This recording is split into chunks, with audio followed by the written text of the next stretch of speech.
Hello and welcome to Startup Street. I'm Arundhati Ramlin, and with me from the Delhi studio is Aishwarya Anand. These are the top headlines from the startup world. Revenue-based financing platform Club announces the final close of its 200 crore rupee maiden fund Accelerate. The first close was announced in December 2021. Club will accelerate disbursement across growth stage businesses during the festive season from the fund. It has already deployed nearly 30% of its corpus. Hyperlocal logistics startup Shadowfax in talks to raise $75 to $100 million in a mix of primary and secondary capital, as per a report. A91 Partners is in discussions to finance the primary part. The deal is currently in the due diligence stage, the report added. 8 Road Ventures is expected to sell part of its stake in the secondary share sale. Health Ledger Diagnostics, a preventive healthcare diagnostic company, raises an undisclosed capital in seed round led by several VCs and angel investors. With this fundraise, the brand aims to target a 7x growth with more than 150 operational centers in 15 states across 50 cities by FY23. Amazon India launches its largest sortation center in Gujarat ahead of the upcoming festival season. The 1.25 lakh square feet sortation center will sort and connect customer packages to the delivery stations of Ahmedabad and other cities in Gujarat. The expansion will also support more than 1.5 lakh sellers in the state and will facilitate faster deliveries during the festive season. China-focused Welkin expects to raise up to $300 million through an IPO and list on the London Stock Exchange. Says Reuters, the investment vehicle would be the first London-listed fund dedicated to investing in unquoted Chinese companies. Parler, a social media app popular with US conservatives, is returning to the Google's App Store more than 1.5 years after the Alphabet-owned company removed it from following the US Capitol riots in January 2021, a Reuters report said. The app is now being reinstated after it undertook a series of measures to moderate content on the platform, including features to block abusive users and remove content that could incite violence, a Google spokesperson said. Those were the headlines we were tracking for you this evening. First up, there is still no decision on the GST slab for online gaming, casinos and horse racing. The group of ministers deciding on the rates met today. The GOM will seek legal opinion on the applicable rate and valuation base and submit the report in the next 7 to 10 days. Sources say that the panel feels that the three games are different in nature and the GOM is open to the view of levying different rates and considering different valuation mechanism for all the three if required. Talking of three different games. Yes. All games are not the same. And this GOM is being asked to look into three separate games which function in three very, very different ways. The gross gaming revenue is something that is applicable in, say, a casino, and the methodology on where and how it should be collected are areas which we're looking at. The GOM is going to submit the report to the council. So ultimately, it is a council that's going to take the decision. These are just recommendations, suggestions which will be given. So when is the next GOM meeting likely? We are hopeful that within the next 1 week to 10 days, we should be able to close this. Moving on, fintech startup Tortoise has received an undisclosed sum of money from the co-founders of Swiggy and Zest Money. The Save Now, Buy Later startup had earlier raised $2.3 million in a seed round from Vertex Ventures. Joining us now to discuss this fundraise and the growth outlook is Nikhil Joy, the co-founder of Tortoise. Nikhil, welcome to the show. Thank you for joining us. You're a Save Now, Buy Later app and work B2B, B2C. Take us through your offerings. How do you help consumers save and help brands increase their sales? Thank you. So what Tortoise actually does is we're trying to dip into an inherent habit that most Indians have, which is to save money. Right. So what we're doing is we're trying to bring efficiencies into the way customers save money, because most of the savings, or at least a portion of the savings that us Indians make, are earmarked for consumption. So by connecting the brands that customers aspire to shop at and connecting the customers directly with their savings, we're hoping to unlock rewards and benefits on either sides, right? So that's what we're doing here at Tortoise. All right. So what's interesting is that you've raised money from the founders of Swiggy and Zest Money as an extension of your seed round. Can you tell us how much you've raised and what were the conversations you had with the investors? How are they going to help you in the next leg of growth? That is correct. So till date, we've raised about close to $3 million. Okay. And with Harsha as well as Swiggy, it was a no-brainer for us because both of them in their own right are leaders in their respective areas, and having access to such leaders who have built and scaled companies is immensely valuable to us at Tortoise as we try to establish a new concept and then try to scale it to the degree that Swiggy and Zest Money have scaled to. All right. So you are well funded, like you've mentioned. Now, how do you plan to use these funds? What's the fund allocation plan? So at this point, the plan is to scale the product. So we are focusing on two categories to start with, while the scope of the offering can serve multiple categories.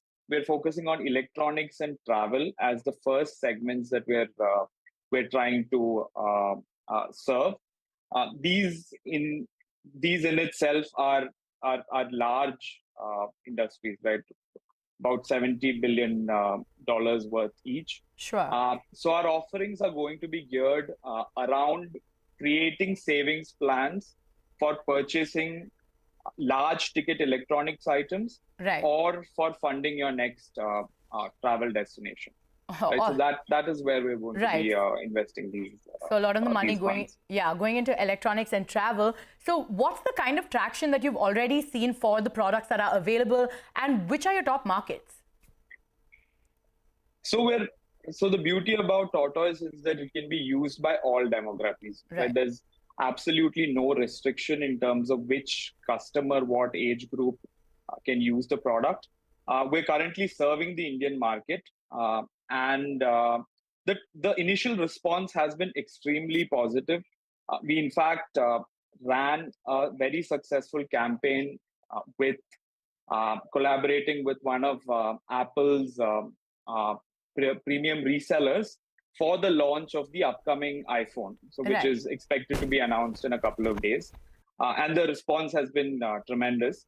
So we expect to continue on the back of this traction and focus on other high-value electronics as well, and expand our reach within travel as well with the holiday season and the bookings for next summer expected to kickstart in the O&D quarter. Absolutely. And what about revenues? What's the current revenue picture? What are the targets that you've set for yourself going forward?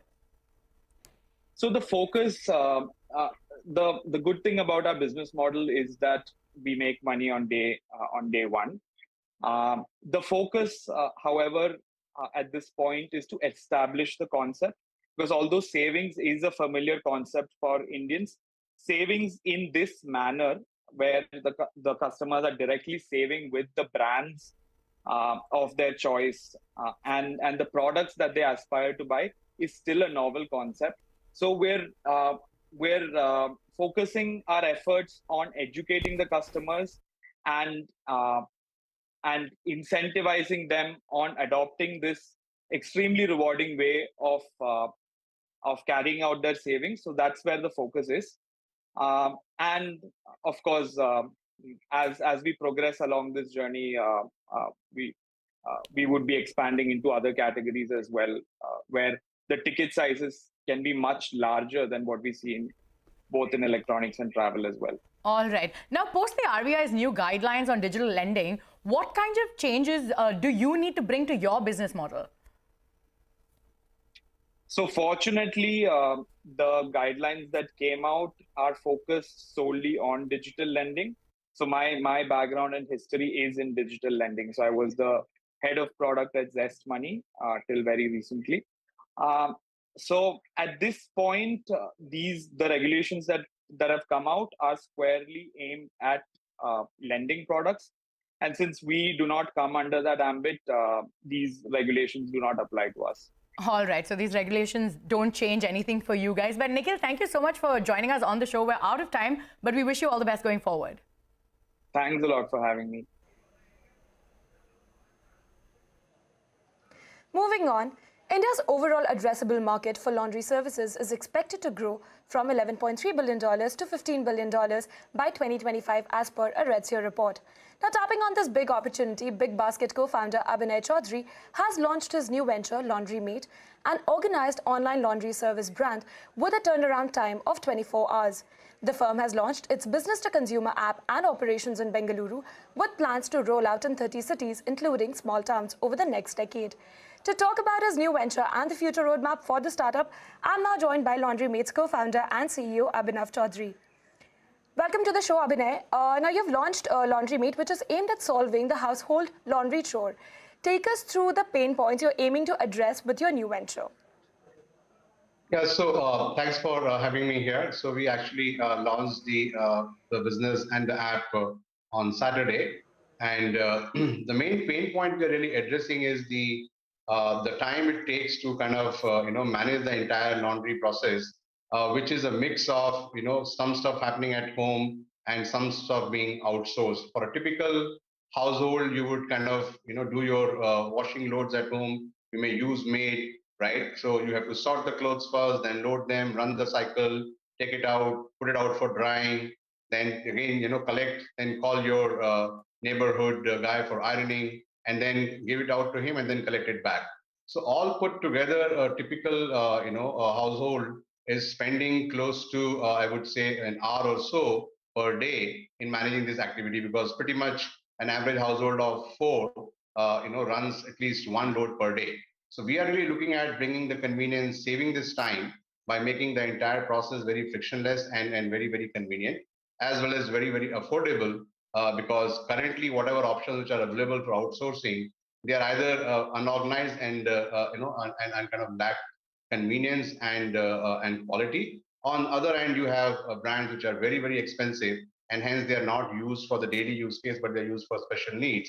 What we are really going after is a daily use case, helping customers save time on a daily basis. And in addition to saving time, we also are going to help customers save water, which is so crucial resource for each one of us, because we're going to recycle almost 40% of the water that gets used in our washing. So bringing a more organized approach to laundry for consumers. Now take us through the offerings of Laundrymate. You've launched an app and have also built a state-of-the-art facility in Bengaluru. Explain to us, how are you leveraging tech to build your business model? So we are actually pretty much offering all under what you do as part of laundry, which is wash and fold, which is actually not offered by many current players. We also have wash and iron, dry clean and iron, and just steam iron. So all the four services are offered on our app, and all four have a turnaround time of 24 hours. So if you schedule your pickup, let's say today morning, then it will be processed and delivered back to you the next day morning. So it's a 24-hour turnaround time. Yeah, technology has been leveraged across. So end to end, we are we have built apps, one for the consumer, second for our delivery operations, so that we are able to do pickups and delivery on time, as well as we can give a complete visibility, in terms of transparency of how the order is moving after pickup to our hubs, then to our processing center, what stage it is in while it is getting processed, and then finally when it gets delivered to the customer. So we have a consumer app both on the Android as well as the iOS platform. And then we have a delivery app which we have built on Android to help our delivery staff do a seamless pickup and delivery. And then also at the processing facility, we call it Central Processing Unit, we have set up a technology to individually track the garments, because that's another one of the pain points, wherein in an organized setup, you typically tend to lose your garments because they don't use a very robust tracking mechanism. It's pretty much kind of memory based. So we have processes and technology to be able to track garments, right, and then also track the productivity as well as the quality output of the our employees in the processing facility. All right, now, according to a Redseer report, the laundry market includes both B2C and B2B categories, wherein B2C is contributing the major share with 88%. So you've started off with the B2C segment. Are you planning to tap both the segments in this future?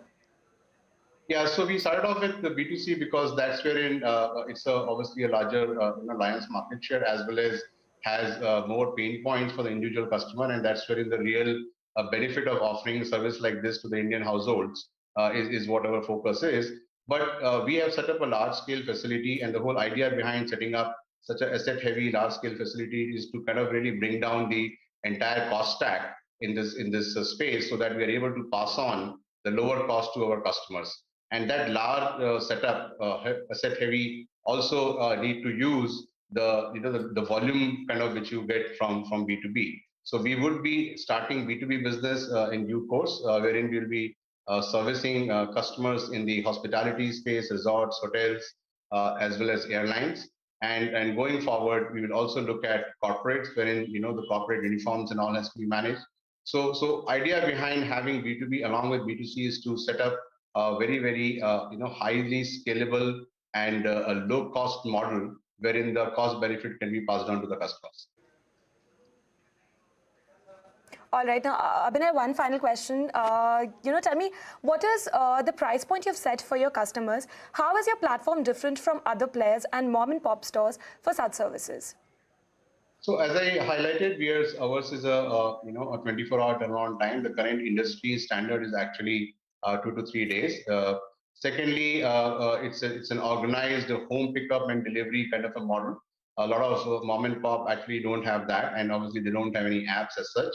And then having a very organized tech kind of a platform, we also are very aware of the fact that until unless it is priced right, the consumers won't switch. So it cannot be a very expensive proposition, right? So our pricing is pretty much similar to what the consumers are spending today. So it's a very affordable pricing. And whole idea is that with that pricing not being a barrier, when they kind of try our services and they kind of really experience the convenience and the time saving, as well as the water saving, that's wherein they would kind of switch their habits and kind of start using this on a daily basis. All right, Abhinay, I'm sorry to cut you short, but we are running completely out of time. Thank you so much for joining us on the show today, and we wish you the very best of luck with your new venture. Thanks a lot. Thanks for having me. Thank you.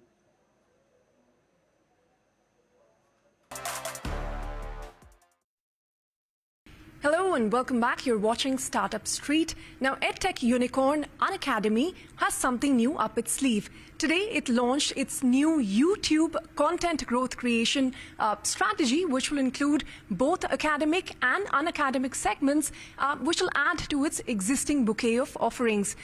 For a company that started as a YouTube channel, it's sort of coming back to a full circle after going the hybrid route. But let me introduce to you a very special guest to tell us about some of the new launches from Unacademy today, and that is Vivek Sinha, the Chief Operating Officer at Unacademy, who joins me now. Vivek, thank you. It's a pleasure for joining us here on CNBC-TV18. So tell us about your new launches today. You're already present with various YouTube channels.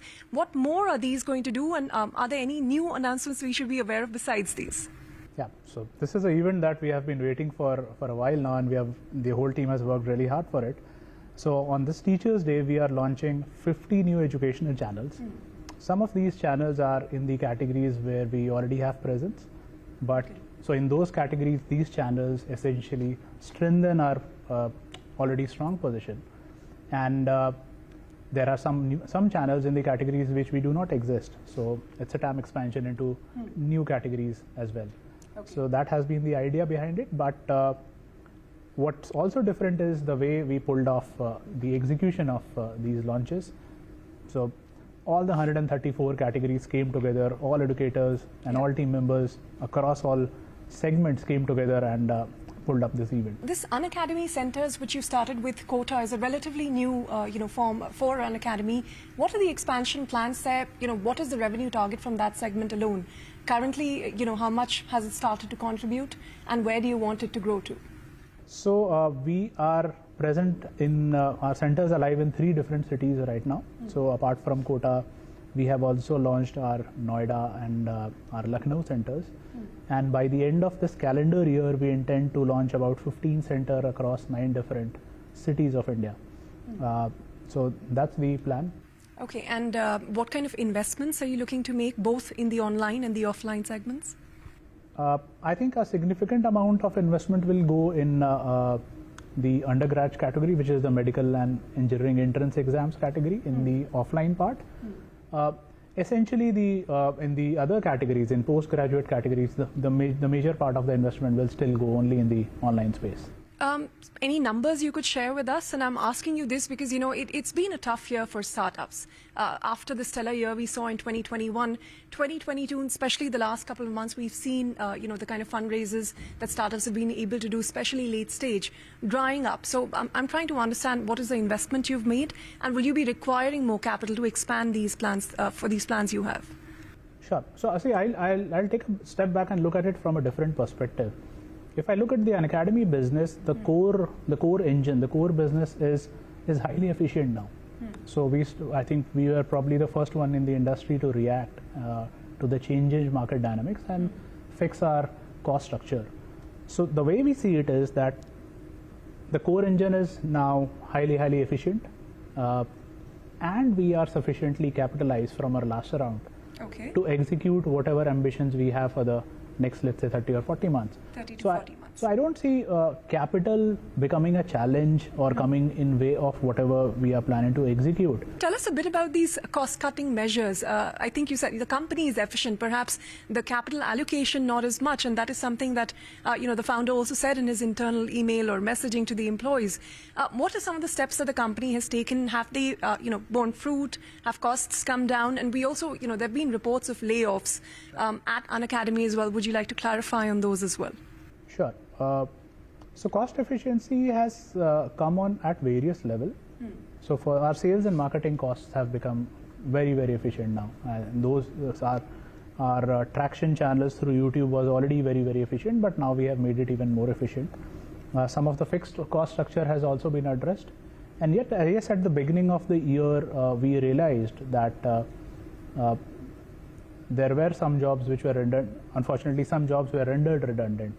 So at the beginning of the years we had to part ways with some of our colleagues, but at the same time a couple of months ago our founders specifically announced that we are at a stage where we are very comfortable about our current burn structure and about current cost base, and now there are no further plans to reduce our employee base. So your workforce would have come down by how much since the start of the year? I think it has come down by about 500 to 600 as to go through a certain... Could you put a date for the IPO plans of the company? I would be very wildly wrong if I put a date. But what are you working with internally?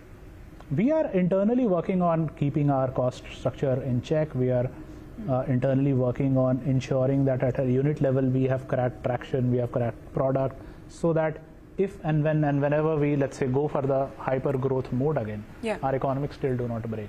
So we are making the business, in short, we are making it defensible and ready for IPO whenever that time comes. So maybe in the next couple of years or so? Let's see. It's also a function of how what kind of a reception is there in the market for tech companies. So you think the EdTech sector has a bright future, especially after the tough, few months that we've seen for you, for your peers?